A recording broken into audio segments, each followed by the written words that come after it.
Welcome to Shattered Ties, where trust is broken, loyalties are tested, and hidden betrayals come to light. Here, we uncover the darkest sides of family, friendship, and love, stories of deception, greed, revenge, and the quiet pursuit of justice. So sit back, listen closely, and step into a world where every shattered bond leaves a scar. Some people believe they can take your love, use your trust, and bury the truth beneath a beautiful lie. Evelyn Hart was trapped inside a marriage built on secrets, control, and betrayal by the very family that destroyed her father. But instead of breaking, she learned to smile in the dark and collect every piece of evidence they thought she was too fragile to understand. This is the story of a wife who turned silence into a weapon, exposed a legacy of corruption, and made powerful men realize the cage they built for her had quietly closed around them. Let's begin. Everyone in Northfield knew the Whitmore house. It stood at the end of Hawthorne Lane behind black iron gates, white hydrangeas, and a circular driveway that shone after every rainfall like polished glass.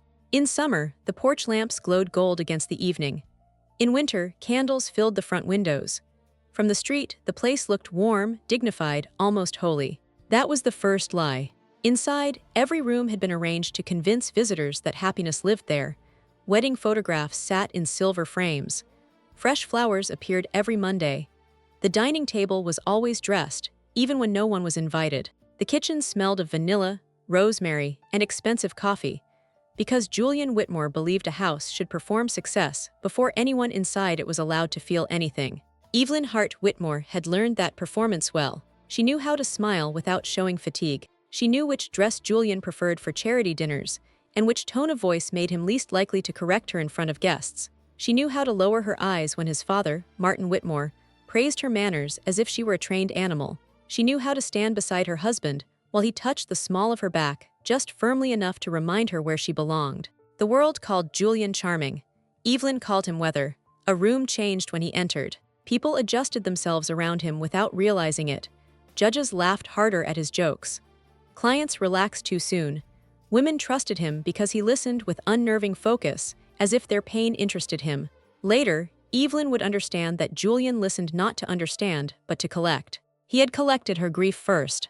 When they met, Evelyn was 26 and still haunted by her father's death. Daniel Hart had died when she was 14 at a lakeside retreat owned by Whitmore and Clay, the law firm where he worked as an internal auditor. The official report said he had been drinking, slipped from the dock, struck his head, and drowned. Evelyn never believed the drinking part. Her father disliked alcohol.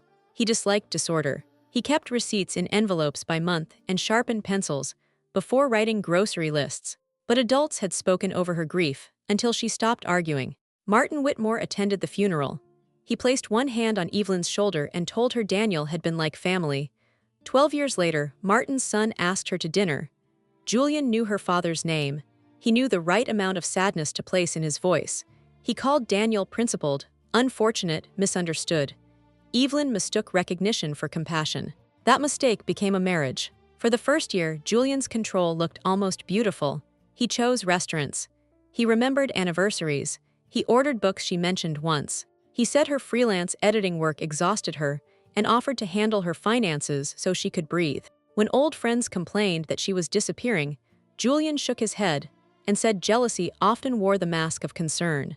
By the third year, Evelyn asked permission without being told to ask. By the fifth, she knew silence was safer than honesty. Then came Julian's birthday gala. The house filled with attorneys, politicians, donors, and women wearing jewels that looked heavier than their secrets. Evelyn wore a sapphire dress Julian had chosen because he said blue made her look less pale. She moved through the crowd like another piece of decor until she passed the half-open library door and heard Martin's voice. He was speaking to a man she did not know. "The Hart file is gone," the other man answered softly. "Gone does not mean dead." Evelyn stopped so suddenly, the champagne tray in her hands trembled. Martin said, "If Evelyn ever learns why her father really died, Julian's marriage will not save us." The tray slipped. Glass shattered across the marble floor. Champagne spread around her shoes like pale blood. Every guest turned. Julian crossed the room with a smile already prepared for public use. "Darling," he said, loud enough for everyone to hear, "you have had too much excitement." His hand closed around her wrist. The grip hurt. Evelyn looked at Martin. His face had emptied of expression. That frightened her more than guilt would have. "My father," she whispered. Julian leaned close. "Not here." The party continued, because rich people are trained to step around broken glass. Later, upstairs, Julian locked the bedroom door. He did not shout. He removed his cufflinks, placed them in a dish, and watched Evelyn in the mirror. "Do not embarrass me like that again." "What file?" "Your father was careless." "My father is dead." Julian turned then. His smile was gone. Carelessness often has consequences. Something inside Evelyn went cold and clear. For years, she had lived inside a beautiful lie. That night the lie breathed. It had names, it had a file, it had a death. And for the first time in her marriage, Evelyn did not cry. She looked at the man who had studied her grief and turned it into a doorway, and she understood that survival was no longer enough. Justice would have to come. But in a house like this, justice could not arrive screaming. It would have to arrive smiling. The morning after the gala, Julian behaved as if nothing had happened. That was one of his gifts. He could bury a wound before the blood dried, then accuse the wounded person of imagining the knife. At breakfast, he sat at the end of the table reading the financial section while Evelyn poured tea with hands that did not tremble only because she forced them not to. Mrs. Vale, the housekeeper, moved around the room with quiet efficiency. She had worked for the Whitmore family for more than 2 decades. Her face was always composed, but when Evelyn entered, the older woman's eyes lingered on her for half a second too long. Julian folded the paper. "You look better." "I slept." "Good, stress makes you irrational." Evelyn stirred her tea. "I want to visit my father's grave today." Julian's gaze sharpened. "Not much, just enough." "Why?" "It has been a while. It has been 14 years. Another day will not matter." There it was again, the soft dismissal, the ownership of her grief. Evelyn lowered her eyes because that was what he expected. "You are right." Julian smiled, satisfied. That smile became Evelyn's first lesson in revenge. Never threaten a man who depends on your fear. Feed him the fear until he mistakes it for obedience. For the next week, she became the wife Julian had trained. She apologized for the broken tray. She agreed that the party had overwhelmed her. She thanked him for protecting her reputation. When he suggested she stop taking editing work because it made her distracted, she nodded. Inside, she counted. Julian had rules, some were spoken. Do not contradict him in front of others. Do not spend money without telling him. Do not answer unknown calls. Do not visit places connected to the Hart family unless he approved. Other rules were hidden in routine. Martin's office was never entered. Julian's phone never left his hand except when he showered. The locked cabinet in the library was dusted by Julian himself. Evelyn began building a map of his control. Toxic love teaches memory. You remember tones, footsteps, pauses, the difference between a door closed normally and a door closed with warning. You remember because survival depends on predicting storms before the sky changes. At night, while Julian slept beside her, Evelyn thought of her father. Daniel Hart had been gentle but exact. He had taught her to check receipts, read footnotes, and never sign a page she had not understood. That memory burned now because Julian had made her betray it. During their first year of marriage, he had placed documents before her with wine and candlelight and told her it was simple estate planning. Evelyn had signed because she loved him. Love, she was learning, could be turned into a pen. One afternoon, while Julian was at the firm, Evelyn took down the old box of letters her mother had left her. Margaret Hart had died 2 years before Evelyn's wedding. The box contained birthday cards, grocery notes, photographs, and letters tied with blue thread. Julian had never cared about it because it looked sentimental, not dangerous. Near the bottom, Evelyn found an envelope she had never noticed. Her father's handwriting was on the front. "For my little Evie, when the house becomes too quiet." Inside was one sentence. "Trust the woman who keeps keys for the dead." Evelyn read it again and again. The woman who keeps keys for the dead. That evening, she found Mrs. Vale alone in the kitchen polishing silver that already shone. "You knew my father," Evelyn said. The older woman's hands stopped. "Many people knew your father." Evelyn placed the letter on the counter. Mrs. Vale looked at the handwriting, and all the color left her face. "Not here," she whispered. "Not under this roof." Before Evelyn could ask more, Julian entered the kitchen. Both women turned. His eyes moved to the letter, then to Evelyn. "What are we discussing?" Evelyn slipped the paper into her sleeve. "Dinner." Julian looked at Mrs. Vale. "Then discuss it quickly. I dislike secrets in my house." Evelyn smiled. Of all his lies, that was the funniest. But Mrs. Vale avoided Evelyn for 2 days. She folded laundry in rooms where Evelyn was not. She polished the back staircase. She reorganized pantry shelves that needed no organization. Fear had made her useful in the Whitmore house. Fear had also made her easy to follow. On Thursday morning, Evelyn found her in the laundry room pressing Julian's shirts with the precision of prayer. "My father wrote about you." Mrs. Vale did not look up. "Then your father should have burned more of his papers. You know what happened to him." "I know enough to regret knowing." "Was he murdered?" The iron hissed. Mrs. Vale set it upright. "Ask no question, unless you are willing to become someone else after hearing the answer." "I already have." At last, Mrs. Vale looked at her. Her eyes were tired but not empty. "Tomorrow, noon, St. Agnes Cemetery, maintenance shed. Tell your husband you are meeting one of those charity women. Julian checks. Then do not use a name he can check." The next day, Evelyn lied carefully. She told Julian she was attending a planning session for a literacy fundraiser. Julian approved because charitable work made wives respectable and occupied. He kissed her forehead before leaving for court. "Be graceful." "I will." She took one cab to a florist, another to a pharmacy, and a third to the cemetery. She paid cash each time. Daniel Hart had once told her that paper trails were like footprints in snow. As a child, she thought that sounded poetic. Now it sounded like instruction. St. Agnes Cemetery lay under a low silver sky. Evelyn carried white flowers, so anyone watching would see only a grieving daughter. Mrs. Vale waited by the maintenance shed, with a canvas bag clutched in both hands.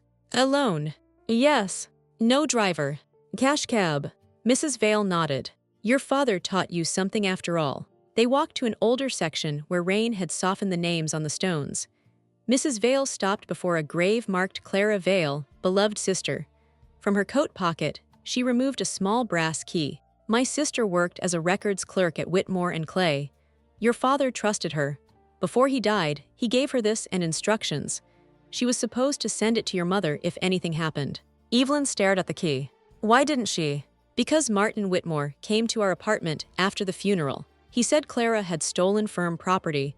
He threatened prison. He threatened me. He threatened our family. 3 months later, Clara was dead." "How?" Mrs. Vale's mouth hardened. "Sleeping pills," they said.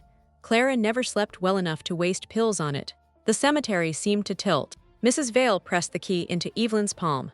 "Bank of Northfield, Box 317. It is under Clara's name, not your father's. There should be an authorization card in this bag." "Why keep it all these years?" "Because I was afraid. Fear is not cowardice. Sometimes it becomes the same thing if you feed it long enough." Evelyn closed her fingers around the key. "What is in the box?" "Evidence or a death sentence. With the Whitmores, those are often the same." A black sedan slowed near the cemetery gate. Mrs. Vale turned away sharply. "Go not through the front, west entrance. Do not go home directly. Come with me." "No, if I run now, they will know what I gave you." "They might already know." Mrs. Vale looked at Clara's grave. "Then let me be useful before I am brave." Before Evelyn left, she walked to her father's stone. Daniel Hart, beloved husband, devoted father, taken too soon. For 14 years, those words had felt like an ending. Now they felt like the first line of testimony. The Bank of Northfield was built from gray stone and old money. The lobby smelled of paper, metal, and polished caution. Evelyn entered at 1:43 p.m. wearing dark glasses and a scarf she had bought from a street vendor. She asked for safe deposit access under the name Clara Vale. The clerk looked doubtful until Evelyn produced the brass key and authorization card. The manager studied both for long enough that Evelyn could feel her heartbeat in her throat. At last, he led her downstairs into a private vault room and left her alone with box 317. The box was narrow, cold, and heavier than it looked. For a moment, Evelyn could not turn the key. All her life had been shaped by not knowing. Ignorance had been painful, but it had also protected her from the full shape of betrayal. Once she opened the box, Daniel Hart would stop being only a father she missed. He would become a witness. She turned the key. Inside were 4 things: a brown envelope sealed with black tape, a cassette recorder, a stack of photographs, and a silver bracelet. The bracelet belonged to her mother. Daniel had given it to Margaret on their 10th anniversary. Evelyn touched it, and grief moved through her with such force she had to sit down. Then she opened the envelope. The documents were copies of financial records, internal memos, insurance settlements, trust transfers, and handwritten notes. She did not understand every number, but certain phrases repeated until the pattern became clear. Forged releases, altered settlements, offshore accounts, judicial donations, sealed injury claims. Whitmore and Clay had stolen from widows, injured workers, and families too exhausted to question legal language. Daniel had discovered it. He had prepared a report. He had planned to send it to federal investigators. Then he died. The cassette was labeled DH Final Statement. Evelyn pressed play. Her father's voice filled the vault room, thinner than memory but unmistakable. If you are hearing this, I was not successful in leaving quietly. Evelyn covered her mouth. Daniel spoke calmly. He named Martin Whitmore. He named 2 judges. He named a county prosecutor and Julian's uncle. He described altered audit papers, stolen settlements, and threats made against Margaret and Evelyn. He said he had been invited to the lakeside retreat after refusing to sign false reports. Then his voice changed. There is one more thing. Martin's son Julian was present the night I recorded the first confession. He was 16, old enough to understand. I saw him outside the study door. If the boy grows into his father's world, he may become more dangerous than Martin. Charm without conscience is a family inheritance. Evelyn felt the room close around her. Her husband had not stumbled into her life years later by coincidence. He had known. His family had known. Their marriage had not been romance. It had been containment. The tape continued. Evie, if this reaches you one day, I am sorry. I wanted to leave you a safer world. I may have failed. But listen carefully. Do not seek revenge because you are wounded. Seek justice, because others will be wounded if you stay silent. The recording clicked off. Evelyn sat in the vault room until the manager knocked politely and asked if everything was satisfactory. Yes, she said, everything I needed. Outside, rain had begun. Evelyn copied the documents at a print shop 3 blocks away. She scanned them into a new encrypted email account under a name Julian would never know. She mailed 1 duplicate packet to a private investigator whose name she found in one of Daniel's notes, Mara Voss. Another packet went to a post office box rented under her mother's maiden name. Only then did she return home. Julian was waiting in the library. Lydia Marsh called. Evelyn removed her gloves. Did she? She said she had not seen you today. A silence opened. Julian stood. Where were you? Evelyn thought of her father's voice. Seek justice, because others will be wounded if you stay silent. At a cemetery. His expression cooled. I told you not to go. Yes, she said, you did. For the first time, she did not apologize. But Julian did not hit Evelyn that night. He was too careful for that. Instead, he punished her in ways no doctor could photograph. He took her phone for clarity. He canceled her credit cards until trust could be repaired. He called 3 women from charity circles and apologized for Evelyn's confusion before Evelyn had a chance to explain anything herself. By midnight, concern had become rumor. By morning, rumor had become character. Julian showed her the messages. You see, people worry when you behave unpredictably. Evelyn sat on the edge of the bed, with her hands folded. Give me my phone. When you are calm. I am calm. No, you are performing calm. There is a difference. She looked at him then and nearly laughed. The arrogance of a man who mistook control for intelligence was its own weakness. For 3 days, Julian tightened the house around her. The driver was instructed not to take her anywhere without approval. The staff was told Evelyn was recovering from emotional strain. Martin visited once and did not ask how she was. He asked Julian whether the problem had been contained. Evelyn heard them through the old heating vent near the upstairs hall. What did she find? Martin asked.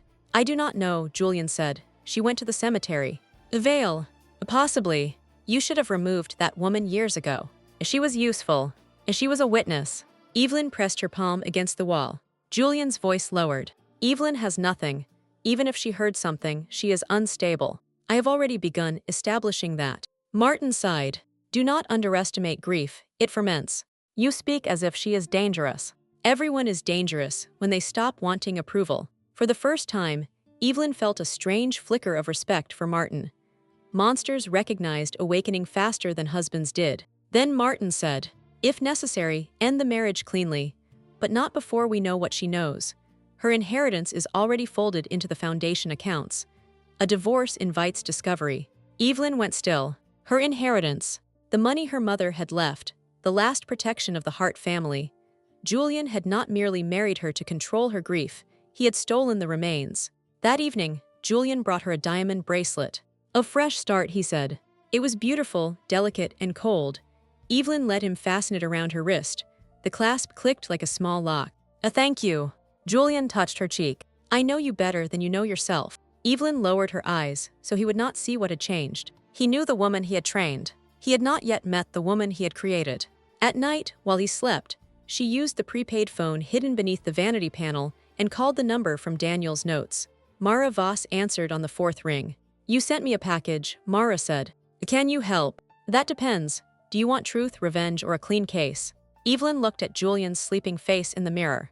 "Justice." Mara was silent for a moment. "People say justice when they want revenge with witnesses. My father asked for justice. Then your father was smarter than most dead men. Listen carefully. Old evidence stains. Fresh evidence convicts. If you want to bring down the Whitmores, you need current crimes, living witnesses, and proof that Julian is still concealing or benefiting from what his father built. How do I get that? By becoming boring enough that he stops watching closely." Evelyn almost smiled. She had spent years being reduced. Now she would turn reduction into camouflage. Mara Voss had once worked federal corruption cases before resigning after a prosecution collapsed under political pressure. She spoke like someone who had seen truth buried by procedure and had learned to carry a shovel anyway. Over the next week, Evelyn called her in fragments. During Julian's showers, from grocery store restrooms, once from inside a church confession booth, though she had not entered a church willingly in years. Mara confirmed that Daniel's documents were powerful but old. To damage Martin, they needed corroboration. To damage Julian, they needed him tied to current laundering, asset theft, intimidation, or obstruction. "Old blood tells us where to dig," Mara said. "Fresh fingerprints put a man in court." So Evelyn began collecting fingerprints. She photographed files in Julian's library when he forgot to lock the cabinet. She memorized passwords by watching the reflection of his hands in the black window glass while he worked at night. She recovered shredded paper and reconstructed it strip by strip while he slept. She learned that patience did not feel noble. It felt like swallowing glass slowly and calling it discipline. The Whitmore Family Foundation was the center of it. Publicly, it funded trauma counseling, legal aid, and domestic violence shelters. Privately, it moved stolen settlements through fake consulting contracts. Evelyn's inheritance had been transferred into one of its donor accounts after Julian convinced her to sign estate planning papers in their first year of marriage. He had kissed her shoulder while she signed. That memory became a kind of violence all its own. One evening, Julian hosted dinner for 6. Martin came, along with a retired judge, a senator's aide, and Celeste Rowe, Julian's former fiancée. Evelyn had heard her name only twice in 5 years. Julian spoke of Celeste with the strange contempt men reserve for women who escaped them. Celeste arrived in black silk, elegant, sharp, and watchful. During dinner, she observed Evelyn not with curiosity, but recognition. After dessert, while the men moved to the library, Celeste found Evelyn in the kitchen. "You look thinner. Marriage is slimming." Celeste's smile barely moved. "So is fear." Evelyn said nothing. Celeste placed her glass on the counter. "I was engaged to Julian for 8 months. He does not love women. He acquires them as evidence of himself." "Why tell me this?" "Because I heard Martin say the heart problem had returned." Evelyn's breath caught. Celeste removed a small white card from her purse. No name, only a phone number. "I kept things, insurance. Against Julian. Against becoming another woman people called unstable." Before Evelyn could answer, Julian entered the kitchen. His eyes moved to Celeste, then to Evelyn. "Are you two becoming friends?" Celeste lifted her glass. "Do not worry, Julian. I learned my lesson." His smile tightened. After the guests left, Julian stood behind Evelyn at the bedroom mirror and removed the diamond bracelet from her wrist. "You seemed lively tonight." "I was being graceful. With Celeste. With everyone." He leaned close. "Some women confuse attention with power." Evelyn met his reflection. "And some men confuse fear with loyalty." For one heartbeat, Julian's mask slipped. It was not rage exactly. It was surprise. The look of a man seeing a locked door move from the inside. Then he laughed softly. "Careful, darling." That almost sounded like a thought of your own. Evelyn smiled back. It was not almost. But Celeste Rowe lived in a glass apartment above the river. There were no family photographs on the walls. No clutter.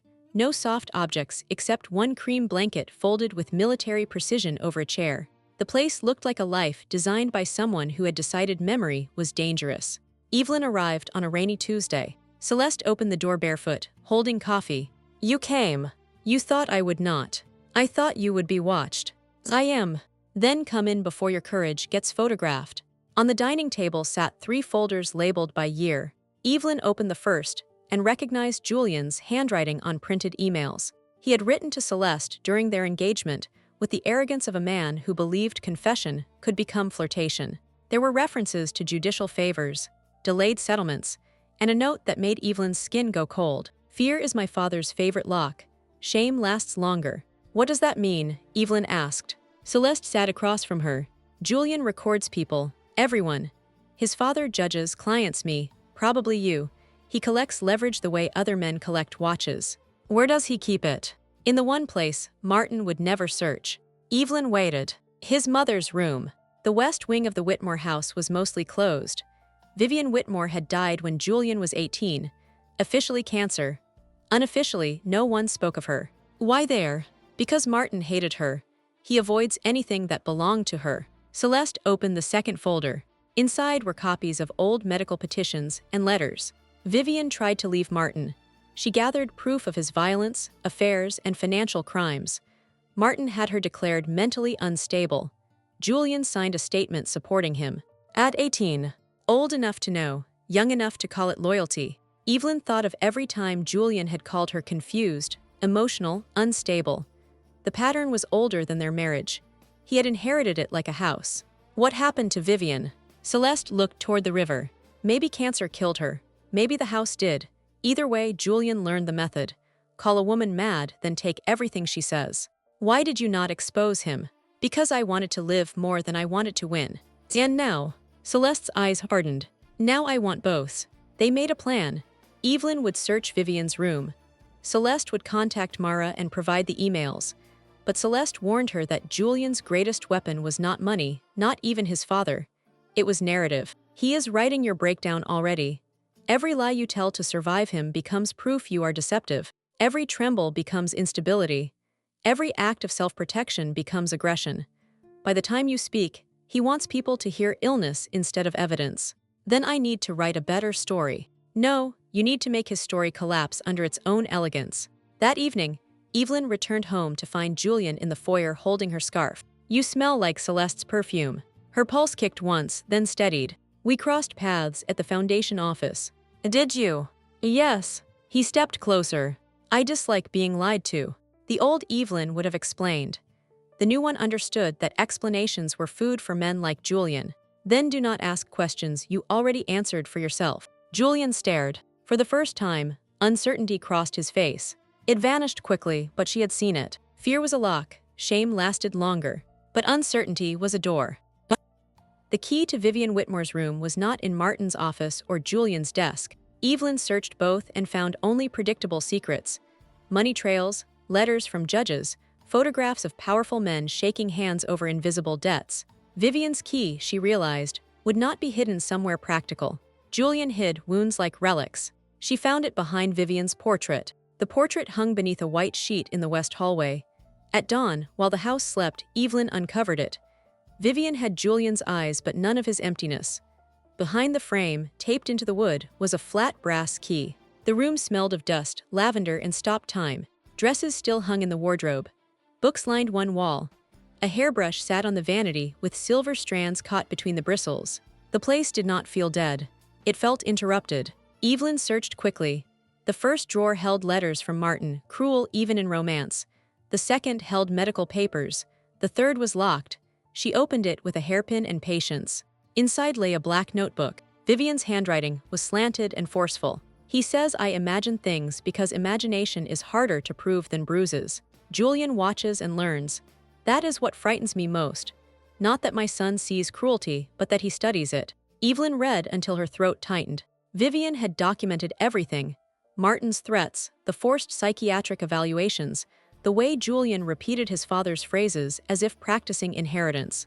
At the back of the drawer was a digital recorder wrapped in a silk scarf, newer than everything else. Evelyn pressed play. Julian's voice emerged, younger but unmistakable. If my mother had been smarter, she would have stayed quiet. Women always think truth makes them powerful. Truth only matters when men decide to price it. Celeste's voice answered, Is that what you will do to me? If necessary. There were more recordings. Julian discussing foundation transfers. Julian joking about Evelyn's inheritance. Julian telling Martin that marriage was the cleanest acquisition when the asset trusted you. Evelyn copied the files onto a drive Mara had given her. She was nearly finished when the floor creaked behind her. Mrs. Vale stood in the doorway. You should not be here. I know. No, you do not. This room made Julian what he is. He comes here when he is losing control. When? Mrs. Vale looked down the hall. And now, footsteps approached. Evelyn replaced the recorder and notebook, but the key slipped from her hand and struck the floor with a tiny metallic cry. Mrs. Vale snatched it, pushed Evelyn into the wardrobe, and pulled the door nearly closed. Julian entered seconds later. Through the narrow gap, Evelyn saw him pause in the center of the room. His face looked younger there, almost wounded. That softness made him more frightening. Why is this uncovered? Mrs. Vale stood near the portrait. Dusting, sir. I told you never to touch her things. My apologies. Julian walked to the vanity. His hand hovered over the drawer. Evelyn held her breath until pain bloomed in her lungs. My wife has been curious lately. She seems lonely. She seems infected. With what? Julian opened the drawer, checked inside, and closed it. Memory. After he left, Mrs. Vale opened the wardrobe. You got what you needed. Yes. Then leave this house before it teaches you to haunt it. Evelyn looked at Vivian's portrait. Not yet, because now the dead women had begun to speak too. But Mara did not celebrate when Evelyn delivered Vivian's recordings. She listened once, took notes, and looked more grim with each minute. This starts a fire, she said. It does not control where the fire burns. What do we need? A confession tied to current financial crimes. Preferably recorded. Preferably with witnesses nearby. Men like Julian survive documents by calling them misunderstood. They survive women by calling them unstable. But they struggle when pride starts talking. So Evelyn planned a dinner. The idea had to seem like Julian's. At breakfast, she mentioned that the foundation's annual donor audit had made her nervous. Perhaps Martin should reassure the board privately. Julian corrected her, expanded the thought, and claimed it as his own within 3 minutes. By Friday, the dining room glittered for 12 guests. Board members, political allies, Celeste Rowe, Martin Whitmore, and a retired judge whose hands shook whenever Daniel Hart's name was mentioned. Evelyn wore black. Julian noticed. Mourning something. Naivety. He laughed because he thought it was a joke. Mara had placed 2 recording devices through a caterer. Celeste wore another in a pearl brooch. Evelyn carried the smallest beneath the diamond bracelet Julian had given her. Dinner began with the usual polite violence. Men praised charity while hiding theft behind napkins. Women smiled with the alertness of people who knew rooms had teeth. Martin gave a toast to legacy. Families are built by those with the discipline to protect what matters. Evelyn lifted her glass, and destroyed by those who confuse protection with possession. The table quieted. Julian turned slowly. My wife has become poetic. Grief does that, Celeste said. Martin's eyes moved between them. After dessert, Evelyn guided the conversation toward foundation transfers. She asked questions that sounded foolish on purpose. Julian corrected her in front of everyone, each answer revealing more than caution allowed. No, darling, the consulting transfers are not expenses, they are allocations. There is a legal distinction. To companies owned by board members. Managed by, Julian said. Is that different? A few guests shifted. Martin interrupted. Evelyn, financial structures are complicated. So was my inheritance, apparently. Silence fell hard. Julian placed his glass down. This is not the time. When is the time to ask how my mother's money entered your foundation? The retired judge stood abruptly. I should leave, Celeste said. Sit down, Robert. The judge sat. Julian leaned toward Evelyn, voice low. You are embarrassing yourself. No, I am introducing myself. Something in him snapped quietly. Not enough for shouting, enough for truth. You signed the papers. After you lied about them. You were grateful to be guided. I was grieving. You were useful. The word landed like a blade. Martin closed his eyes. He knew, the others knew. Julian had said too much, but pride is a drunk that never feels itself staggering. Evelyn turned the bracelet slightly. Useful for what? Julian smiled with open contempt. For cleaning up your father's mess. Martin slammed his hand on the table. Enough. But Evelyn already had the crack. Not the whole wall yet, but the first open fracture made in public. She stood. For years, you called me fragile because you feared what would happen when I became precise. Then she walked out, while the guests sat in the ruins of civility. Behind her, Julian whispered her name. This time it sounded like fear. Julian followed Evelyn upstairs with controlled steps. That frightened her more than running would have. Rage in men like him did not explode. It organized. He closed the bedroom door. "Give me the bracelet." "No, you do not understand what you are doing." "I understand exactly." Evelyn moved toward the window because Mara had installed a tiny camera near the curtain rod 2 days earlier. If Julian chose violence, truth needed a clear angle. "You think Celeste will save you?" he asked.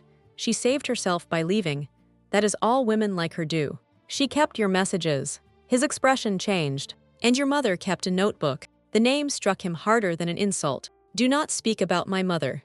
"Why? Because she was unstable." Julian's jaw tightened. "Because she lied," Evelyn continued. "Because she imagined cruelty. Because she needed rest." "Those are your words, Julian, or your father's. It must be difficult to know where you end and he begins." He slapped her. The sound was small, almost disappointing. One sharp crack after years of quieter injuries.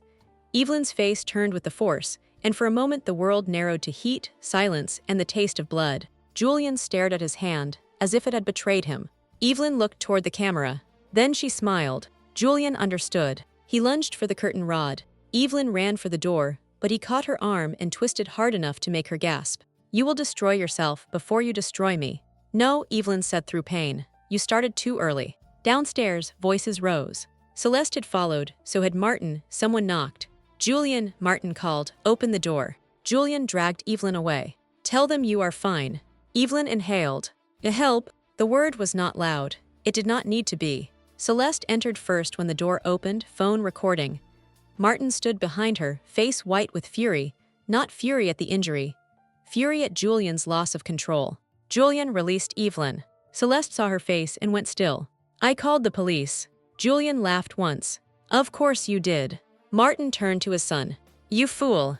The police arrived to a house full of witnesses, recordings, and wealthy people suddenly eager to say they had seen nothing. Evelyn gave a statement with blood at the corner of her mouth and calm in her voice. Julian used words like episode, instability, emotional escalation. The officer asked if Evelyn wanted medical attention. "Yes, and I want to file a report." Julian stared across the room. "You will regret this." Evelyn touched her swelling cheek. "I already regret too many things." They did not arrest him that night. Money softened urgency. Influence slowed procedure. But the report existed. The video existed. The dinner recordings existed. Mara had already sent backups to 3 secure locations.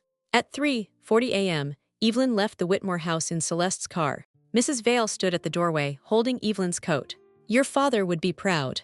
Evelyn looked back at the beautiful house that had smiled while swallowing women whole. Not yet. Pride could wait. Justice had only begun. But by morning, Julian's story had entered circulation. Evelyn Whitmore, grieving and emotionally fragile, had suffered a private episode during a family dinner. Her husband, while attempting to calm her, had been falsely accused. Friends asked for privacy. The foundation expressed concern. A publicist wrote compassion into every lie. Evelyn read the statement from Celeste's guest room with an ice pack against her cheek. "They move fast," Celeste said. "They have practiced." Mara arrived with coffee, and no sympathy she could not turn useful. The assault report helps, but Julian will bury it under character attacks. They will subpoena medical records, interview your friends, produce people who saw you upset. We need the financial case live before the personal narrative hardens. Evelyn nodded. Her face ached, her arm throbbed, but beneath the pain was steadiness. The worst thing had happened, and she had not disappeared. Mara placed a list on the table. Names from Daniel's file, some dead, some retired, 3 active. One former paralegal, Nora Finch, handled settlement documents the year Daniel died. She vanished from professional records after a sealed disciplinary hearing. Where is she? Runs a motel 2 towns over. They found Nora Finch behind the front desk of the Blue Lantern Motel, smoking beneath a no-smoking sign. She was in her 60s, with dyed red hair and eyes that measured escape routes. When Evelyn introduced herself, Nora crushed the cigarette slowly. "Daniel Hart's girl. I wondered when ghosts would start having daughters." They walked behind the motel to a patch of weeds overlooking the highway. "I changed documents," Nora said before anyone asked. "Not because I wanted to, because Martin Whitmore had photographs of my brother stealing pills from a hospital pharmacy. He said he would ruin him. Maybe he would have. Maybe he was bluffing. I did not risk finding out. What documents? Mara asked. Client settlement releases, injury claims, trust distributions. They stole from people who were already broken because broken people do not have strength to audit paperwork. Did Daniel know? He knew enough, then he found the lake file. Evelyn's stomach tightened. What is that? Nora looked at the highway. A private ledger. Payments connected to deaths made to look accidental. Your father's name went into it after he refused Martin. The highway roared behind them. Who kept it? Martin, but Julian digitized parts of it later. He was always better with systems, worse with mercy. Will you testify? Evelyn asked. Nora laughed bitterly. Against Whitmore, at my age. Evelyn stepped closer. At your age, how much more fear do you want to carry? Nora's face hardened. Evelyn softened her voice. My father died trying to stop them. Clara Vale died holding his key. Vivian died being called mad. I was next. Someone else will be after me. For a long moment, Nora said nothing. Then she reached into her coat and removed a flash drive. I kept copies. Cowards do that too, not to be brave, to sleep. Mara took the drive. Nora looked at Evelyn's bruised cheek. Make sure they do not get to call this family business. They will not. That night, the first article appeared online. Whitmore Foundation faces questions over donor funds. Small, cautious, almost polite, but it named the foundation. For empires built on silence, a public name is the first stone through stained glass. Martin Whitmore requested a meeting through lawyers, but Evelyn agreed to meet him without them. Mara objected. Celeste objected more loudly. Evelyn listened, thanked them, and went anyway with 3 recording devices, a panic button, and a quiet fury older than her marriage. They met in a private room at the Alden Club, where powerful men had been laundering reputations over lunch for a century. Martin stood when she entered. He looked tired for the first time. Not weak, just aware that age had made power slower. Evelyn, you have been hurt. By your son. Yes, and by you. Martin motioned to the chair. Is it? No. A faint smile crossed his face. Daniel had that same stubbornness. The sound of her father's name in his mouth almost broke her composure. You do not get to speak of him like an old friend. He was an old friend before he became a liability. There it was, not remorse, classification. Martin opened a leather folder. Inside was a settlement proposal. $20 million, restored inheritance, a public divorce framed as mutual, a private apology from Julian, no admission of wrongdoing, no cooperation with investigators. You can live freely, Martin said, comfortably, safely. Safe from whom? From the chaos you are inviting. Evelyn looked at the papers. Once, that amount would have seemed like a new life. Now it looked like a velvet gag. My father refused you too, didn't he? Martin's eyes chilled. Your father lacked imagination. No, he had limits. Limits are luxuries for people who never build anything. What did you build? A firm, a family, or a machine that eats grief? Martin closed the folder.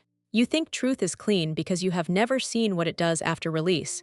Employees will suffer, families, clients waiting on settlements. Daniel understood numbers, not consequences. Daniel understood theft.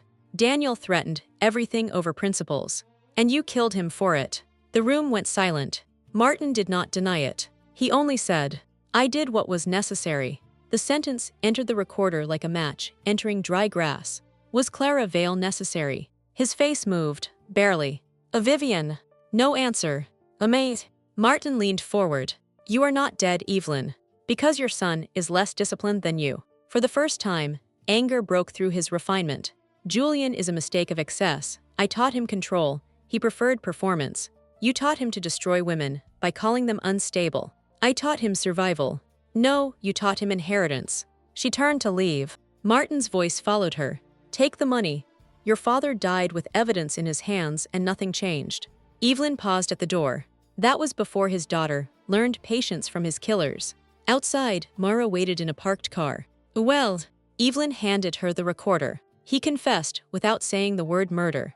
Mara listened to the first minute and smiled grimly. Men like Martin think implication is armor. Prosecutors love turning armor inside out. By evening, the recording was in federal hands. By midnight, Whitmore and Clay's phones had stopped being answered by assistants and started being answered by attorneys. The machine was still standing, but now everyone could hear its gears. Julian hated silence most. Not peace, not solitude, silence. Silence denied him reflection. It gave him no face to adjust, no audience to charm, no woman to correct. After Evelyn left, the Whitmore house became silent in a way that punished him. He called her 37 times in one day. She answered none. He sent flowers. She had them photographed for evidence, then donated them to a hospital. He sent an apology through his lawyer. Mara marked every passive verb. Mistakes were made. Emotions escalated. Pain was caused. Julian could not even confess grammatically. Then he changed tactics. A video appeared online showing Evelyn at the birthday gala, dropping the champagne tray. Anonymous accounts called her unstable, attention-seeking, greedy. Old acquaintances received messages asking whether Evelyn had always been intense. A gossip columnist published a blind item about a prominent legal family being targeted by a troubled wife with financial motives. Evelyn watched the smear campaign build like weather. "It will get worse," Mara said. "Good." Celeste looked at her. "Good. He is improvising. That means he is afraid." Fear made Julian sloppy. He contacted Nora Finch through an intermediary and offered money. Nora recorded it. He instructed a foundation accountant to delete files. The accountant, already frightened by federal inquiries, preserved the instruction. Julian texted Celeste a threat disguised as nostalgia. "You always were better at leaving, before consequences arrived." Celeste forwarded it to Mara with one sentence. "He still thinks women keep souvenirs instead of evidence." But Julian's most dangerous move came through Evelyn's cousin, Rachel. Rachel had never liked Julian, but she had envied Evelyn's life. The house, the clothes, the name. Julian invited Rachel to lunch and cried. That was how Rachel described it when she called Evelyn afterward. "He said he loves you. He said your grief has taken over. He said people are using you." Evelyn closed her eyes. "Did he ask you to speak publicly?" Rachel hesitated. "He did. And I did not say yes." "But you wanted to." Rachel began crying. "I do not know what is true anymore." That was Julian's gift. Not making lies believable, but making truth exhausting. Evelyn invited Rachel to Celeste's apartment. Mara played Daniel's tape, Vivian's recordings, the dinner audio, and Martin's confession fragment. Rachel sat through all of it without speaking. When it ended, she looked smaller. "I thought you had everything." Evelyn touched her bruised arm. "So did I." Rachel became the first family member to issue a public statement supporting Evelyn. It was simple. She said she had heard evidence that changed her understanding and asked others not to dismiss Evelyn as unstable. The word began to turn. Reporters started asking who had used it first. Julian called once more that night from an unknown number. Evelyn answered, recording. "You are burning your own name." "No, I am returning yours. You think people will love you after this." "I no longer confuse being believed with being loved." His breathing changed. "I made you." Evelyn looked at her reflection in the dark window. The bruise on her cheek had yellowed. Healing was ugly before it was complete. "No, you miscalculated what I would become after you broke me." For once, Julian had no answer. She ended the call first. Julian hated silence most. Not peace, not solitude, silence. Silence denied him reflection. It gave him no face to adjust, no audience to charm, no woman to correct. After Evelyn left, the Whitmore house became silent in a way that punished him. He called her 37 times in one day. She answered none. He sent flowers. She had them photographed for evidence, then donated them to a hospital. He sent an apology through his lawyer. Mara marked every passive verb. Mistakes were made. Emotions escalated. Pain was caused. Julian could not even confess grammatically. Then he changed tactics. A video appeared online showing Evelyn at the birthday gala, dropping the champagne tray. Anonymous accounts called her unstable, attention-seeking, greedy. Old acquaintances received messages asking whether Evelyn had always been intense. A gossip columnist published a blind item about a prominent legal family being targeted by a troubled wife with financial motives. Evelyn watched the smear campaign build like weather. "It will get worse," Mara said. "Good." Celeste looked at her. "Good. He is improvising. That means he is afraid." Fear made Julian sloppy. He contacted Nora Finch through an intermediary and offered money. Nora recorded it. He instructed a foundation accountant to delete files. The accountant, already frightened by federal inquiries, preserved the instruction. Julian texted Celeste a threat disguised as nostalgia. "You always were better at leaving, before consequences arrived." Celeste forwarded it to Mara with one sentence. "He still thinks women keep souvenirs instead of evidence." But Julian's most dangerous move came through Evelyn's cousin, Rachel. Rachel had never liked Julian, but she had envied Evelyn's life. The house, the clothes, the name. Julian invited Rachel to lunch and cried. That was how Rachel described it when she called Evelyn afterward. He said he loves you. He said your grief has taken over. He said people are using you. Evelyn closed her eyes. Did he ask you to speak publicly? Rachel hesitated. He did. And I did not say yes. But you wanted to. Rachel began crying. I do not know what is true anymore. That was Julian's gift. Not making lies believable, but making truth exhausting. Evelyn invited Rachel to Celeste's apartment. Mara played Daniel's tape, Vivian's recordings, the dinner audio, and Martin's confession fragment. Rachel sat through all of it without speaking. When it ended, she looked smaller. I thought you had everything. Evelyn touched her bruised arm. So did I. Rachel became the first family member to issue a public statement supporting Evelyn. It was simple. She said she had heard evidence that changed her understanding and asked others not to dismiss Evelyn as unstable. The word began to turn. Reporters started asking who had used it first. Julian called once more that night from an unknown number. Evelyn answered, recording. You are burning your own name. No, I am returning yours. You think people will love you after this. I no longer confuse being believed with being loved. His breathing changed. I made you. Evelyn looked at her reflection in the dark window. The bruise on her cheek had yellowed. Healing was ugly before it was complete. No, you miscalculated what I would become after you broke me. For once, Julian had no answer. She ended the call first.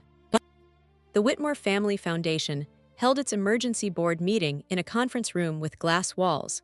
A foolish choice for people accustomed to hiding. Evelyn attended not as Julian's wife, not as a donor's widow, but as a claimant whose stolen inheritance had helped fund the institution's polished lies. Her attorney sat beside her. Mara sat behind her. Celeste came as a witness. Across the table, board members avoided Evelyn's eyes, with the delicacy of people wondering whether regret could be performed cheaply. Julian did not attend. Martin did. He looked at Evelyn once and then ignored her, which told her more than rage would have. He was trying to reduce her again, to turn her into furniture at the edge of his authority. The board chair began with formalities. Internal review, temporary suspension of disbursements, cooperation with authorities, deep concern. Evelyn listened until the language became unbearable. Say theft. The chair blinked. Mrs. Whitmore. Hart, my name is Evelyn Hart for this meeting. Martin's mouth tightened. The foundation attorney cleared his throat. At this stage, no admission. Say theft, Evelyn repeated. Say fraud, say coercion, say dead clients, say my father's name. A board member whispered, this is inappropriate. Evelyn turned to him. So was using a trauma charity to launder stolen settlements. Mara almost smiled. The meeting deteriorated. One accountant resigned in tears. Another admitted he had raised concerns 3 years earlier and been told by Julian that ethical discomfort was not evidence. A junior board member produced emails showing Martin's direct approval of questionable transfers. Then Celeste spoke. She did not tremble. She described Julian's recordings, his threats, his pattern of targeting women's credibility before taking their assets. She read from his old messages, enough to establish method without turning pain into spectacle. Julian does not lose control by accident. He loses control when control stops rewarding him. Martin finally looked at her. You were always theatrical. Celeste smiled. And you were always predictable. By the end of the meeting, the board voted to freeze Martin and Julian's authority pending investigation. It was not justice yet, but it was the first official removal of their hands from other people's money. Outside, reporters shouted questions. Evelyn had planned not to speak. Then she saw Alice Monroe standing near the curb, holding a folder. Their eyes met. Evelyn stepped toward the microphones. My father, Daniel Hart, died trying to expose what this firm and foundation did to vulnerable families. For years, powerful men called victims confused, unstable, greedy, or ungrateful. Those words were not descriptions. They were tools. Today those tools are being taken away. A reporter asked, is this revenge against your husband? Evelyn looked into the camera. Revenge would be wanting him to hurt the way I hurt. Justice is wanting him unable to hurt anyone else. The clip spread quickly. For the first time, people quoted Evelyn without placing Julian's version beside it. That night she received hundreds of messages. Some cruel, many grateful. One came from an unknown number. You should have taken the money. Evelyn knew it was Martin. She replied once. You should have feared your victims sooner. Then she blocked him. Julian returned to the Whitmore house 3 weeks after Evelyn left it. He had been staying in a hotel under another name, meeting attorneys, drinking too much, and watching his reputation become a public object handled by strangers. The house should have comforted him. Instead, it felt occupied by absence. Mrs. Vale was gone. She had resigned and given a sworn statement. Evelyn's clothes were gone. The wedding portrait had been removed from above the fireplace, leaving a pale rectangle on the wall like a healed wound. Martin waited in the library. You ruined everything. Julian laughed. Hello to you too, father. You struck her on camera. You murdered her father. The words hung between them. Martin stood slowly. Careful. Julian poured whiskey with an unsteady hand. Why? Because truth only matters when men decide to price it. I learned that somewhere. Martin watched him with disgust. You were supposed to contain her. I married her, isolated her, discredited her, took her money, and kept her quiet for years. Forgive me if one evening of imperfection disappoints you. You enjoyed it too much. And you did not. Martin crossed the room and slapped him. Julian smiled with blood at his lip. There he is. Neither man noticed the device beneath the library desk. Evelyn had not placed it there. Mrs. Vale had, on her final morning in the house, before carrying Vivian's portrait out under a blanket. Fear, when it finally changes sides, becomes meticulous. The recording captured everything.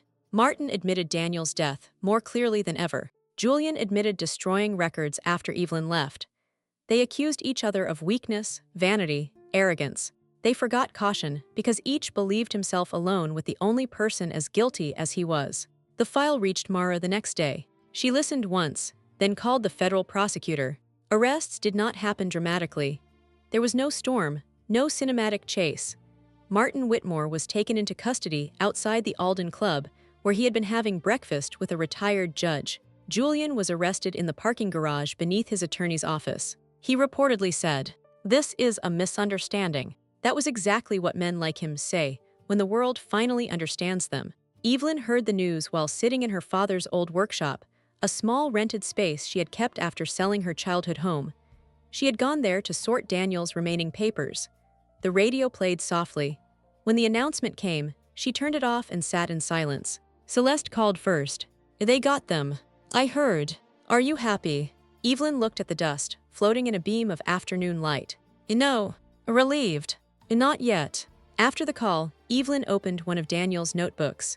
On the first page, he had written a line from an old philosophy book. What is hidden does not disappear. It waits for courage. Evelyn traced the words. Justice had entered the room, but it still had to survive trial.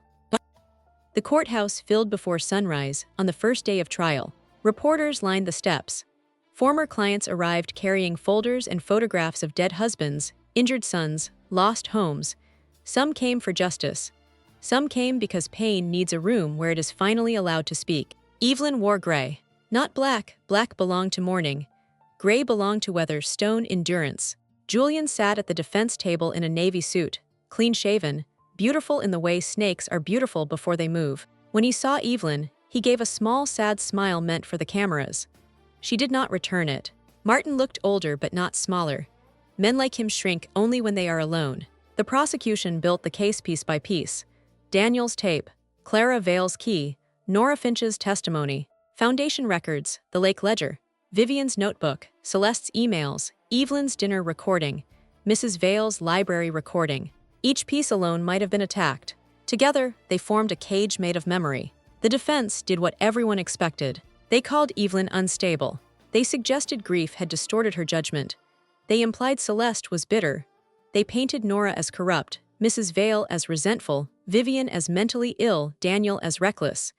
Every victim became unreliable. Every powerful man became complicated. Then Evelyn took the stand. Julian's attorney approached gently. Mrs. Whitmore, you loved your husband once, correct? Yes. And after your marriage deteriorated, you became angry. Yes. So this is personal. Evelyn looked at the jury. Abuse is personal. Theft is personal. Murder is personal to the family of the dead. That does not make evidence imaginary. The attorney tried again. You lied to your husband about your whereabouts. Yes. You deceived him. To survive him. A murmur moved through the courtroom. The judge ordered silence. Julian watched without blinking. Then came the video of the night he slapped her. The courtroom heard his voice. "You will destroy yourself before you destroy me." They saw the bruise form. They saw Evelyn look toward the camera and smile, not because she enjoyed pain, but because truth had finally been witnessed. For the first time in public, Julian looked away. Martin never did. The trial lasted 6 weeks. By the end, Whitmore and Clay had become more than a firm. It had become a symbol of institutions that dress theft as expertise, families that train cruelty as legacy, men who call women unstable when they fear being known. The jury deliberated for 4 days. On the 5th morning, Evelyn sat between Celeste and Mrs. Vale. Mara stood at the back with her arms crossed. The verdict came count by count. Guilty, guilty, guilty. Not every charge. Justice rarely arrives whole, but enough. Martin closed his eyes. Julian stared straight ahead, his face emptying as if someone had unplugged the performance. Evelyn did not cry until Daniel's name was read into the record as a victim connected to the conspiracy. Then the tears came, not because the verdict healed her, because the world had finally stopped asking her to prove the wound was real. But at sentencing, the courtroom was quieter. Verdicts make noise. Consequences make people listen. Former clients spoke first. Alice Monroe described selling her wedding ring after the settlement meant for her husband's care vanished into legal fees. A construction worker named Paul Reyes lifted his pant leg to show the prosthetic limb he could barely afford after Whitmore and Clay delayed his claim, until desperation forced him to sign away his rights. Nora Finch apologized publicly for her part, voice breaking but steady. Then Evelyn stood. She had written a statement, but when she reached the podium, the paper felt too clean for what needed saying. "My father was not careless. For 14 years, that word followed his memory. Careless, reckless, troubled. Those words were chosen to protect the men who killed him. I used to think justice meant correcting the record. Now I know it also means naming the method." She looked at Martin. "You made fear administrative. You put it in contracts, diagnoses, settlements, family dinners. You taught your son that control was love if spoken softly enough." Then she looked at Julian. "You studied my grief and called it intimacy. You married me not because you loved me, but because possession was easier than exposure. You told me I was unstable until I almost believed truth was a symptom." Julian's face twitched. "I do not ask the court to punish them because I hate them. Hatred is too small for what they built. I ask the court to remove them from the lives of people they would still harm if given softer consequences." She returned to her seat. The judge sentenced Martin to a long prison term for conspiracy, fraud, obstruction, and charges connected to Daniel's death through prosecutable evidence. Julian received fewer years than Evelyn wanted, and more than he expected. Courts measure crimes in statutes, not scars. When Julian was allowed to speak, he stood slowly. "I loved my wife." Evelyn felt Celeste stiffen beside her. Julian turned toward the judge. "I made mistakes. I was raised in a culture of pressure and expectation. My father." Martin laughed. One sound, dry and final. Julian stopped. For the first time, father and son looked at each other without alliance. There was no family now, only defendants dividing blame like inheritance. After sentencing, Julian asked to speak to Evelyn privately. The request was denied, but as officers led him away, he turned. "You will never be free of me." Evelyn met his eyes. "You were never important enough to be my prison." The words landed quietly, which was better. Quiet words have to be carried longer. Outside the courthouse, rain fell, reporters shouted. Evelyn walked past them without speaking. She found Mrs. Vale near the steps, holding Vivian's black notebook. "I thought you should have this." Evelyn took it. "No, we should keep it together. Vivian belongs in the record too." Mrs. Vale nodded, tears in her eyes. Justice had not brought back Daniel, Clara, Vivian, or the years Evelyn lost inside a smiling house. But it had done one sacred thing. It had made the lie answerable. But a year later, the Whitmore house was sold, not to another family with polished shoes and careful secrets, but to a nonprofit formed by former clients of the firm. The black gates were removed first. Evelyn watched from across the street as workers carried them away on a flatbed truck. Without them, the house looked exposed, almost embarrassed.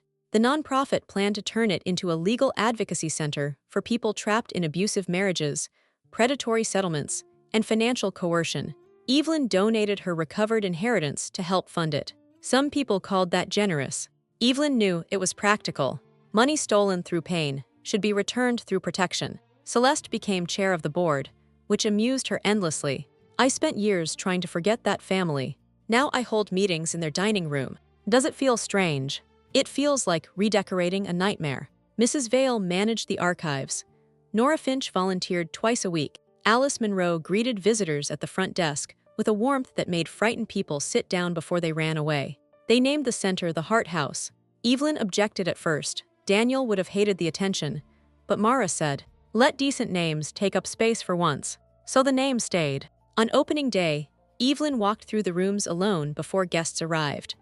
The library where Martin and Julian had plotted was now a consultation room. Vivian's bedroom had become a quiet space for women waiting on emergency orders. The dining room, where Julian had exposed his contempt, now held a long table covered in pamphlets about legal rights. The house still remembered, but memory had changed ownership. Evelyn paused before the fireplace. The pale rectangle from her wedding portrait was gone. In its place hung 3 framed photographs: Daniel Hart, Clara Vale, and Julian Whitmore. Beneath them was a brass line: "Truth does not heal what silence destroyed, but it stops the destruction from being inherited." Evelyn stood there until Celeste found her. "It's too much."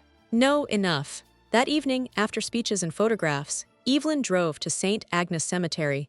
She brought white hydrangeas from the house garden. Their obedience had ended too. They grew wild now, uneven and beautiful.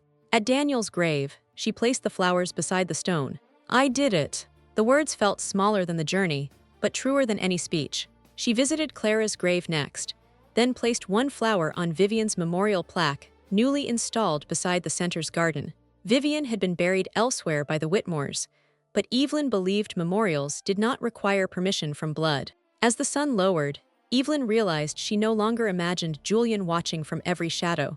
Trauma leaves echoes, but echoes fade when no one keeps answering. Her phone buzzed with a message from Mara. Another woman came forward. "Different firm, same pattern, are you ready?" Evelyn looked at her father's grave, then at the darkening road beyond the cemetery. Ready was not a feeling. It was a decision. She typed back, "Send her to Hart House." Then she walked toward the gate, no longer carrying the dead like chains, only like witnesses. 5 years after the trial, Evelyn Hart stood before a room of law students who looked too young to understand how polished evil could be. They had invited her to speak about financial abuse, institutional corruption, and survivor credibility. The brochure called her an advocate, a whistleblower's daughter, a founder. It did not call her Julian Whitmore's ex-wife. She appreciated that most. "People ask me when I knew," Evelyn began. "They expect one dramatic moment, a broken glass, a secret file, a hand raised in violence. But knowing often arrives quietly. It arrives as discomfort you explain away. As a friendship you let go because someone says they love you more than your friends do. As a signature placed on paper because trust feels easier than reading the fine print." The students listened without moving. Toxic relationships rarely begin as cages. They begin as shelters with hidden locks. She spoke of Daniel, not as a martyr, but as a careful man who believed records mattered. She spoke of Vivian, whose truth had been buried under diagnosis. She spoke of Clara, Nora, Celeste, Mrs. Vale, and Alice. She named women who had survived by silence until silence became unbearable. Then a student asked, "Do you believe in revenge?" Evelyn smiled faintly. "I understand revenge. There were nights I wanted Julian to feel every humiliation he gave me. I wanted Martin afraid.